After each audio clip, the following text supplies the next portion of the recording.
Hola, ¿qué tal? Yo soy Alberto Schneider y este es el espacio de opinión y análisis de la 4TV.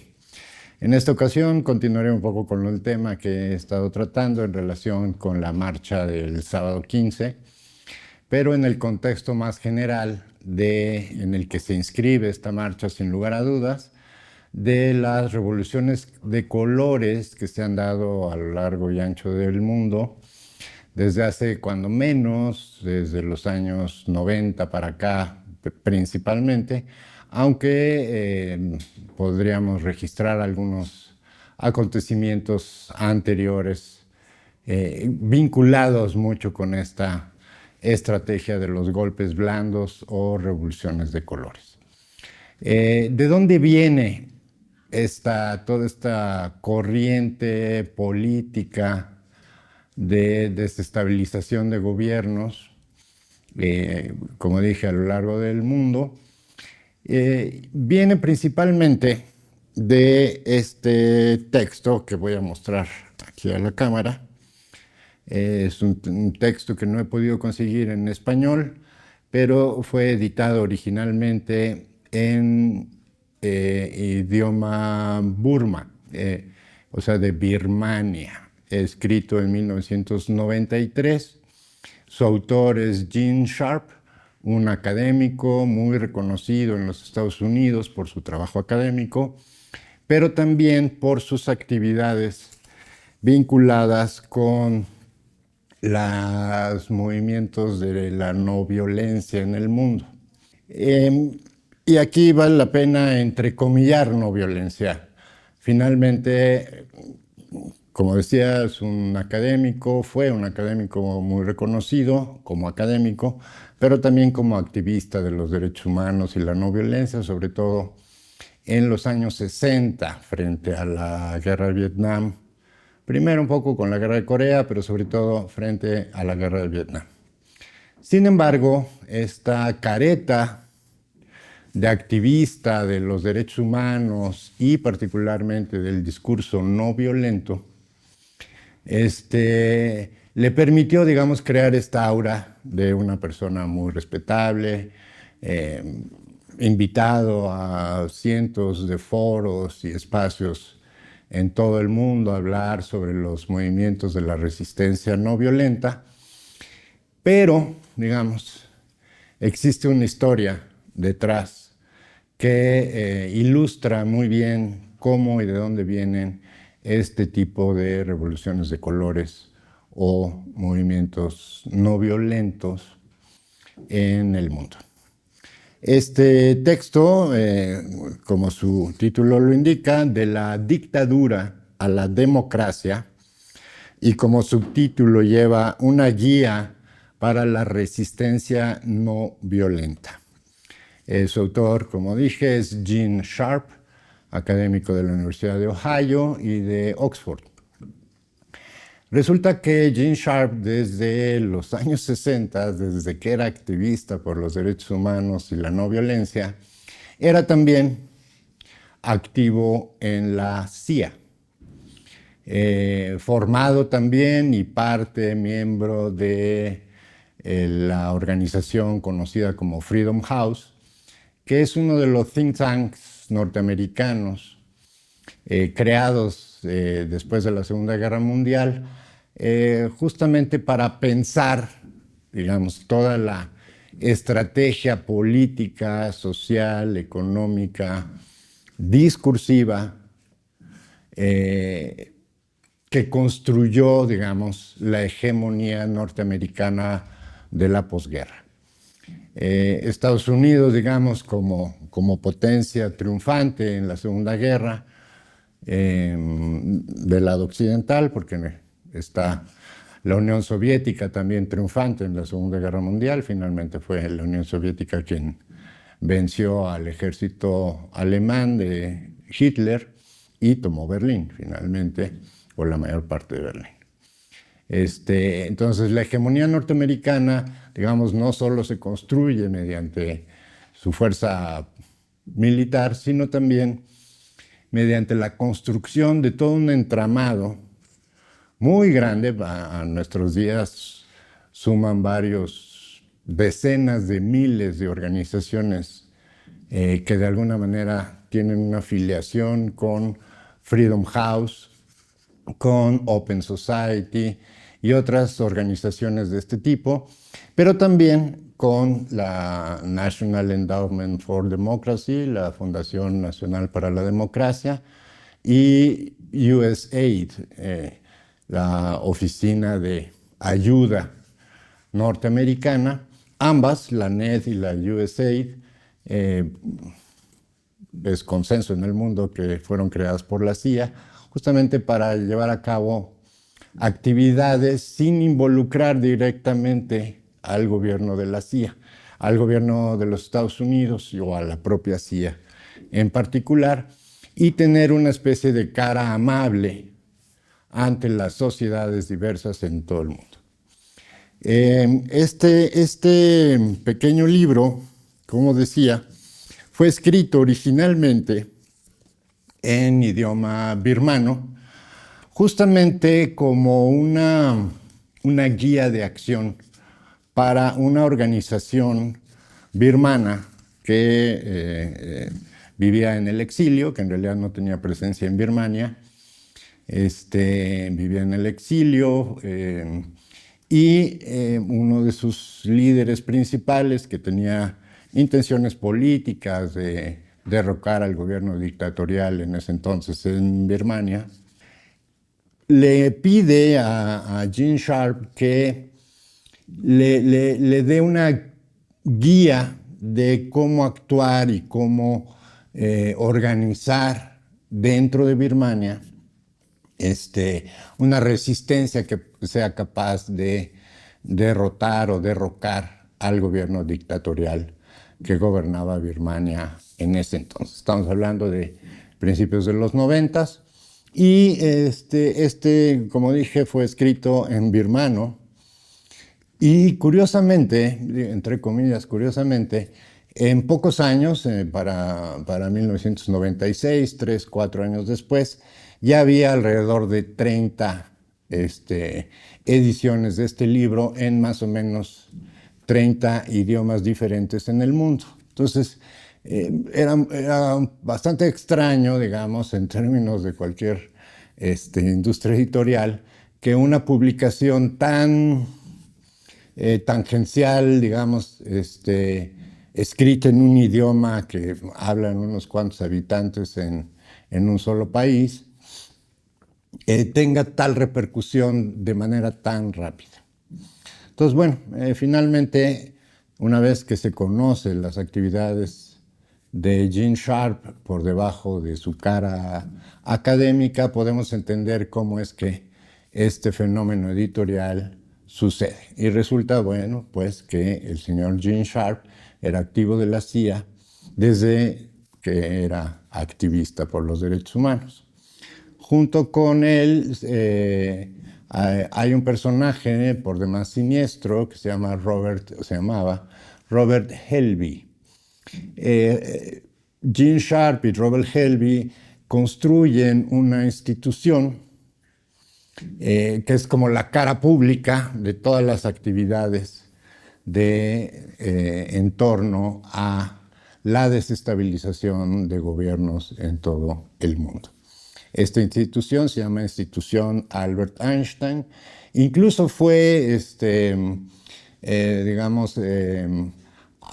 apadrinada por el propio Albert Einstein, ¿no? Un poco, yo creo que conociendo los antecedentes de Einstein, supongo que fue engañado con toda esta cara pública de una persona reconocida como activista de los derechos humanos. Entonces Albert Einstein accede y escribe un pequeño discurso cuando se inaugura esta institución Albert Einstein en los Estados Unidos en los años 60. Esta institución sirve como núcleo de acción a lo largo del mundo, siempre vinculado con USAID, con la NED, con Open Society, pero particularmente con Freedom House y Heritage Foundation también, ¿no? La Fundación Herencia o la Fundación Legado, que es otro de los think tanks norteamericanos que también sirvió, digamos, para construir todo el aparato ideológico que le permitió a los Estados Unidos, digamos, tener una influencia más allá de su influencia militar, política o económica. En este pequeño libro es muy interesante porque lo escribe, digamos, con ese objetivo en particular, con el fin de contribuir al derrocamiento del gobierno dictatorial en Birmania en su momento, pero, y como el mismo autor lo dice, pretende ser una guía general para cualquier organización en cualquier lugar del mundo que esté luchando en contra de regímenes que él considera o que se consideren de acuerdo con los estándares de las democracias liberales occidentales como gobiernos dictatoriales. Y en esta concepción de los gobiernos dictatoriales cabe todo. Cabe desde Kim Il-sung en Corea del Norte hasta Andrés Manuel López Obrador o Claudia Sheinbaum en México, ¿no? Como sabemos, Estados Unidos y este mainstream ideológico, político, mediático, construye, digamos, sus propios enemigos políticos a partir de la desinformación, del denuesto o simplemente de la exacerbación de aquellos elementos negativos de algún gobierno o alguna figura política relevante dentro de una estructura gubernamental que se considere desde la perspectiva norteamericana como un gobierno dictatorial. Entonces es muy interesante este documento, este libro, que supuestamente existe versión en español. Sin embargo, yo llevo un par de años buscándolo y no he podido encontrarlo. Finalmente pude conseguir una edición norteamericana en inglés, pero bueno, resulta que es como la Biblia de los golpes de Estado en el mundo. Y es interesante tomar en cuenta algunos aspectos, ¿no? Él habla, por ejemplo, en su prefacio a este libro, de dónde viene, por qué lo escribe, y es esta cuestión en Birmania, pero hace referencias que no dejan de ser muy significativas a la hora que uno se pone a investigar y analizar acontecimientos en aquellos lugares de los cuales habla Gene Sharp en este libro de la dictadura a la democracia. Por ejemplo, habla de Hungría, habla de Rumania, de China, curiosamente, de Bielorrusia, en fin, Ucrania, por supuesto, Serbia. Y como decía, además traducido a más de 30 idiomas. Y casi todos esos 30 idiomas, digamos, aparte de los idiomas predominantes o hegemónicos, por decirlo, como es el inglés o el francés o el alemán, está reproducido en una gran cantidad de idiomas de países periféricos, digámosle así, ¿no? Idiomas como el farsi, como el pashto, que se habla en Afganistán y en Pakistán, el tigrinya, que se habla en Eritrea, obviamente en ucraniano, en uzbeco, en vietnamita, en fin, idiomas de países en los cuales, digamos, la hegemonía norteamericana principalmente o la hegemonía occidental, pues ha tenido presencia importante para dirigir y controlar gobiernos o, en su caso, para destruirlos. Tenemos, por ejemplo, que estas metodologías que elabora aquí Gene Sharp se han aplicado con diferentes, digamos, rangos de éxito, ¿no?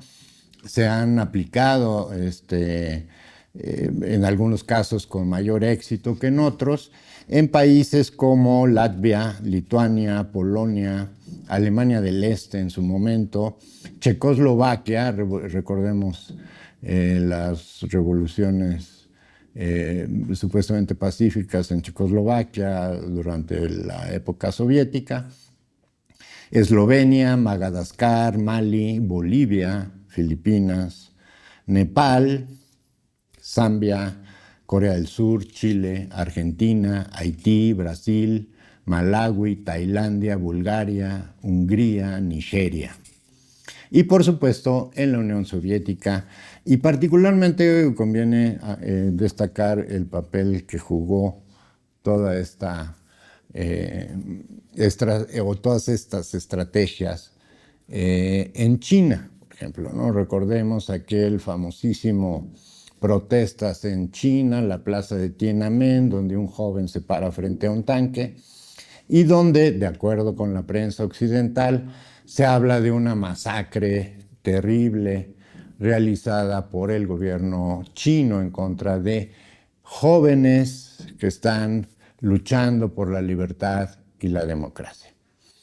Hoy sabemos, ya desde hace mucho, pero digamos, está absolutamente demostrado que este movimiento supuestamente de espontáneo, de jóvenes que están reclamando derechos legítimos, pues resulta que era toda una serie de organizaciones financiadas desde el exterior, o sea, por USAID, por la NED y otras organizaciones incluso europeas, que estuvieron financiando desde cuando menos una década antes a diversos grupos y organizaciones chinos que peleaban supuestamente por la democratización.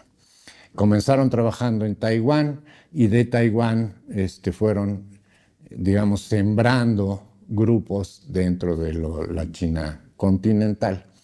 Las protestas de Tiananmen, en la plaza de Tiananmen, efectivamente sí murieron varios miles de personas, pero esos varios miles de personas que murieron fueron policías y soldados principalmente. Civiles muy pocos, y fueron policías y soldados que fueron incluso quemados vivos por estas turbas de manifestantes que se vendieron al mundo, quienes conocimos en su momento y vimos las imágenes de la represión china y que les hablaba de miles de muertos. Efectivamente eran miles de muertos, pero no del lado de los jóvenes estudiantes, sino del lado de las fuerzas del orden, porque a diferencia de muchos otros países, incluso los países occidentales que son el ejemplo del mundo en la democracia y las libertades civiles, la policía común en China no va armada. Entonces, aprovechándose de eso, fueron atacados cientos de policías de tránsito, policías que simplemente hacían labor de mantenimiento del orden y del combate, digamos, a los delitos menores. En China siempre ha tenido tasas de delincuencia muy bajas.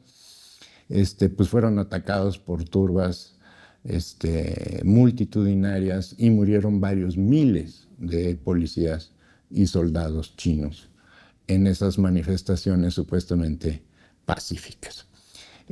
Obviamente esto se vincula con la marcha que vimos días pasados, el 15 de noviembre, en el Zócalo de la Ciudad de México. Y tanto en su organización, en su convocatoria, en el tipo de eslogans y de mensajes que se estuvieron emitiendo tanto después como durante e incluso posteriormente, digamos, cumplen con muchos de los requisitos o muchas de las directivas que se establecen en este pequeño libro que, así como se ve de pequeñito, sigue siendo, ha derrocado a muchos gobiernos en el mundo.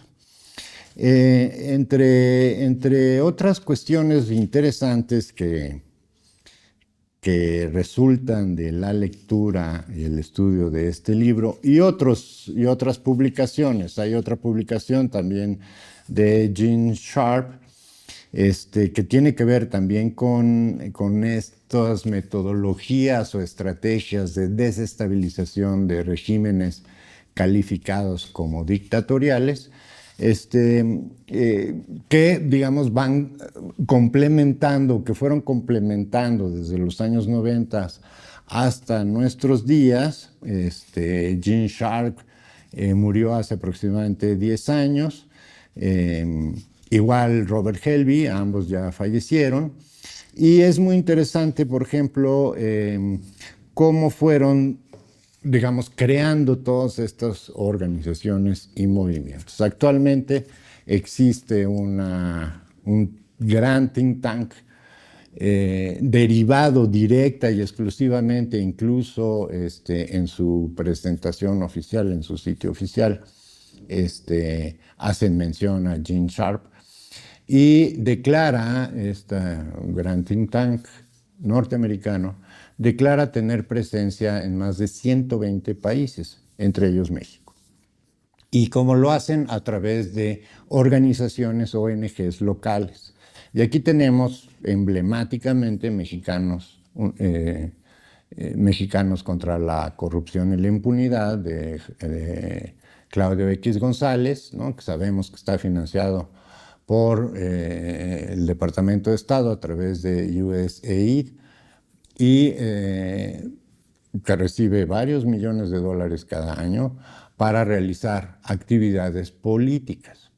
Y, como lo vimos ahora, el 15 de noviembre, fue uno de los principales convocantes a la manifestación, a la protesta, que se vendió siempre como una protesta de jóvenes estudiantes que hacían identificados como generación Z, ¿no? Como si esa concepción fuera una concepción política y no meramente demográfica, y utilizando estas imágenes y estos eslogans vinculados con esta serie de esta serie de anime, ¿no?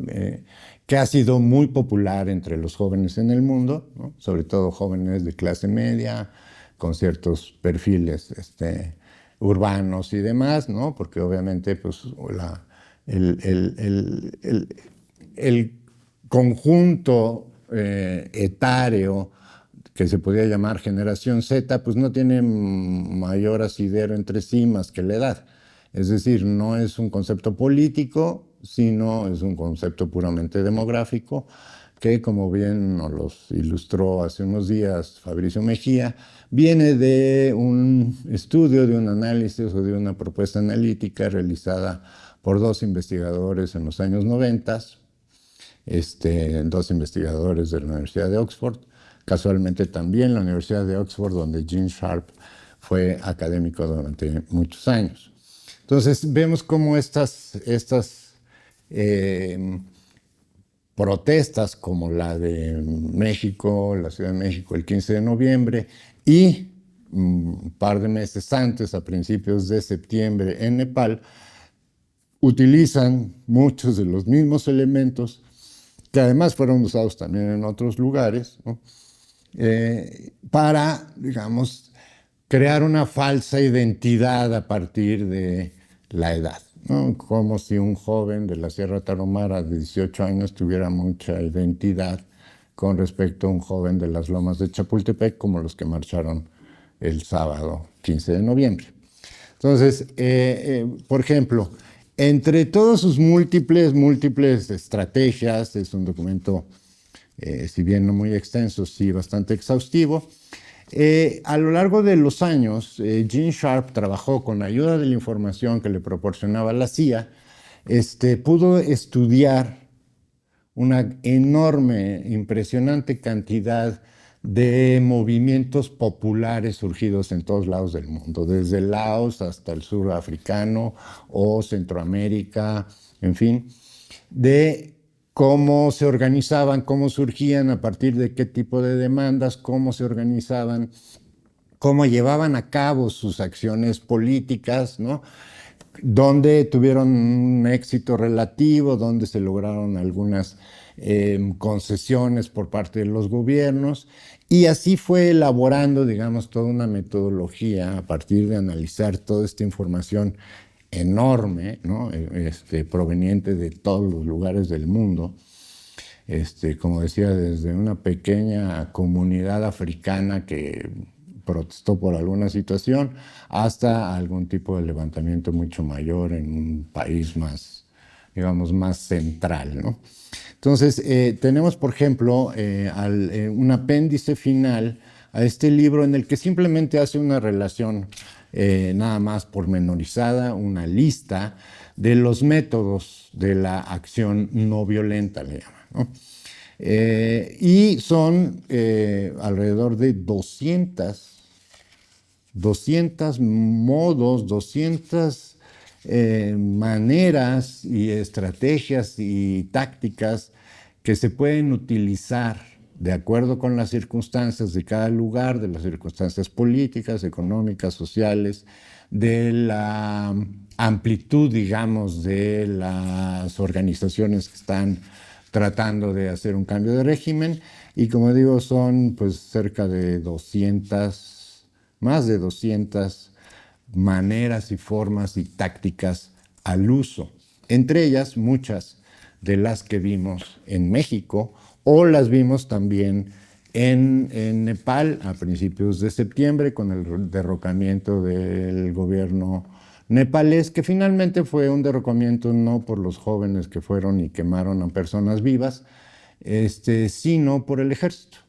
Finalmente, quien decide y resuelve estos conflictos sociales es el ejército, que vinculado con una ONG financiada desde Occidente, que se llama Jami Nepal, acuerdan una elección a través de una aplicación electrónica, de una aplicación que se llama Discord, muy conocida sobre todo en el mundo gamer.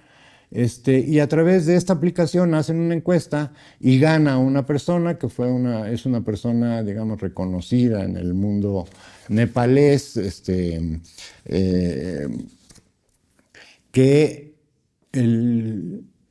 resulta, digamos, que es la que obtiene en esa encuesta de Discord, en la cuenta de Jami Nepal, es la que obtiene, digamos, la mayor preferencia. Entonces el ejército nepalés es el que decide poner a esta señora Karki como primera ministra con una supuesta, o bueno, no supuesta, es una oferta de realizar elecciones en marzo del año que viene.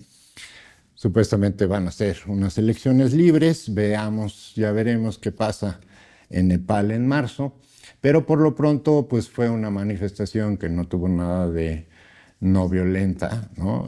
Murieron más de 70 personas y, como dije, algunas hasta quemadas vivas, así como pasó en Tiananmen, en China, en los 90s, y como pasó particularmente en Ucrania. En Ucrania, en 2014, previo al golpe de Estado, surgieron una serie de protestas, el llamado Maidán ucraniano. Maidán significa plaza, era porque las protestas se llevaban a cabo en la plaza central de la capital de Ucrania, en Kiev. Por eso se llama Maidán. Entonces, estas protestas supuestamente espontáneas, supuestamente de jóvenes que exigen derechos al trabajo, a la salud, a la educación, pero que sin embargo termina en una matanza brutal en la ciudad de Odessa, ¿no? Las manifestaciones, las protestas fueron principalmente en Kiev, pero se dan en otras ciudades, particularmente en la ciudad de Odessa, y todo el numerito termina con una terrible matanza de sindicalistas ucranianos en Odessa. A partir de ahí, digamos, se da el golpe de Estado, el presidente electo, el primer ministro electo, sale huyendo hacia Rusia y entonces viene la guerra contra sus provincias autonómicas, Donetsk y Luhansk, y de ahí continúa la guerra hasta nuestros días. Entonces, si bien todos estos Este planteamiento desde subtítulo, una guía para la resistencia no violenta, se viste con esta cara de la no violencia, pero sin embargo lo vimos en Serbia, lo vimos en Ucrania, lo vimos en Nepal, lo vimos antes en China, en Pekín, ¿no? En las manifestaciones de Tiananmen, y lo vimos también, por ejemplo, en lugares como Georgia, como Moldavia, en Kirguistán, por ejemplo, y intervenciones en las que menciona aquí Gene Sharp, en países como Bolivia, Ecuador, Venezuela, Cuba.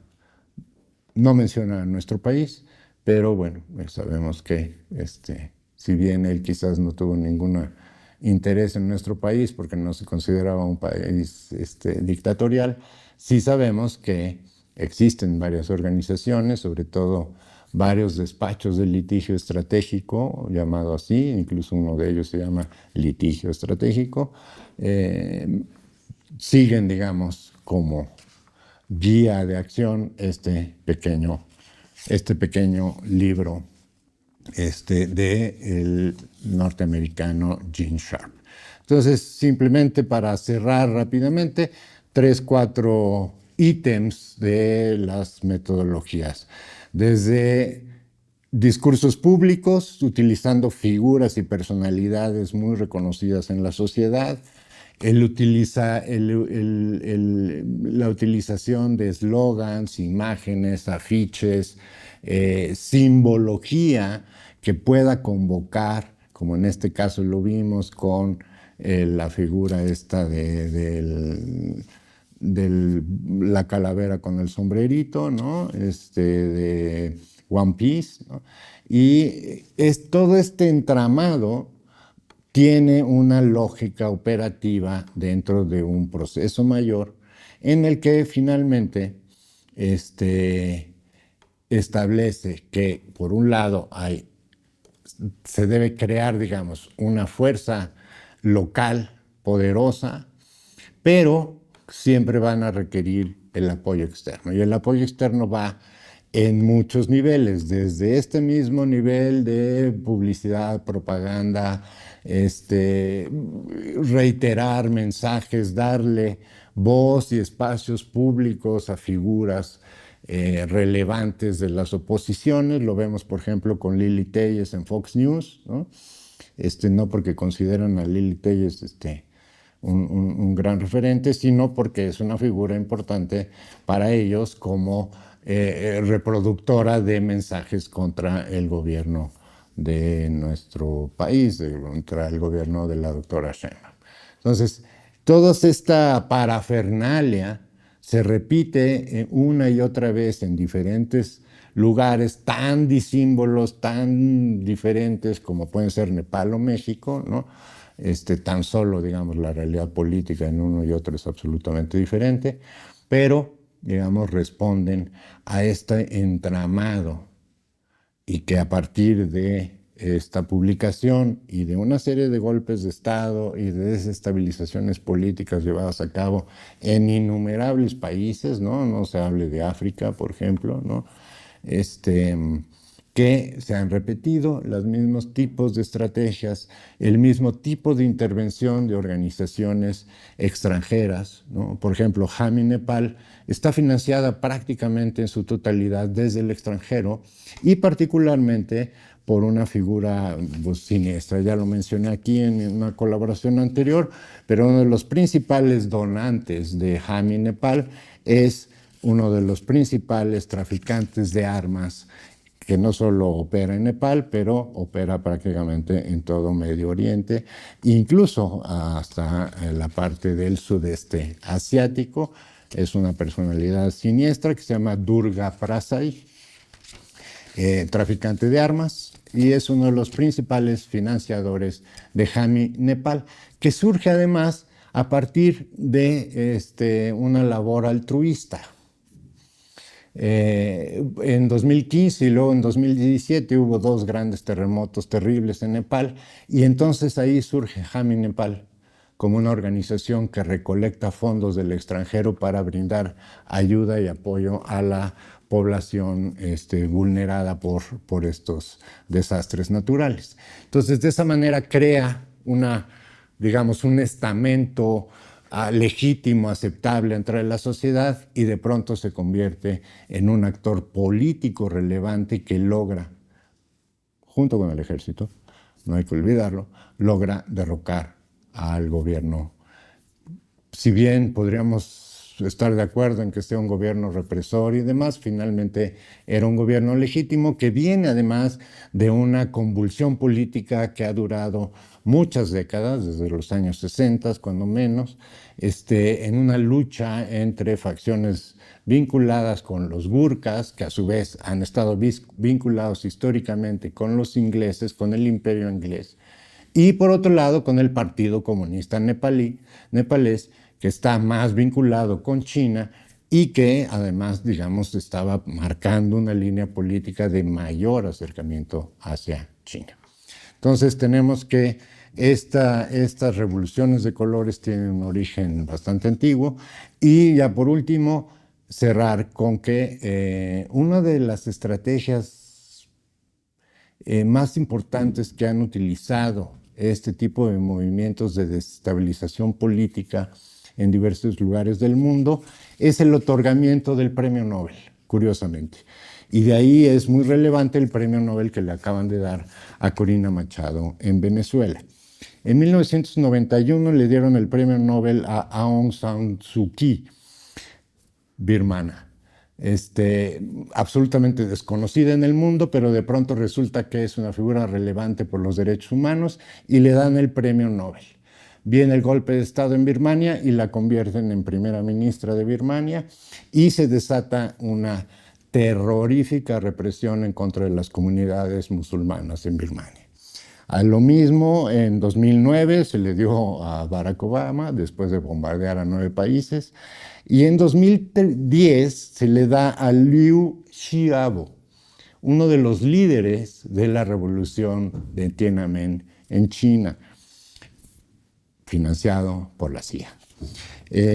Posteriormente, en 2022, se le dio a 3 figuras, un ucraniano, un bielorruso y un ruso, que finalmente formaban parte de una serie de organizaciones políticas en los 3 países que luchaban en contra de sus propios regímenes. En el caso ucraniano, ya sabemos a qué condujo, y pues Rusia y Bielorrusia siguen, digamos, todavía con sus gobiernos legítimos inamovibles. Entonces tenemos que en México esta presencia de este tipo de organizaciones responde a los intereses extranjeros que han controlado nuestro país. Y de ahí el discurso tan agresivo del gobierno norteamericano hacia nuestro país, que no se han atrevido hasta ahorita a decir que es un gobierno dictatorial, pero prácticamente lo califican de esa manera, y de ahí las amenazas con bombardear y con atacar blancos específicos en México. Eso es todo por hoy y que tengan muy buena tarde.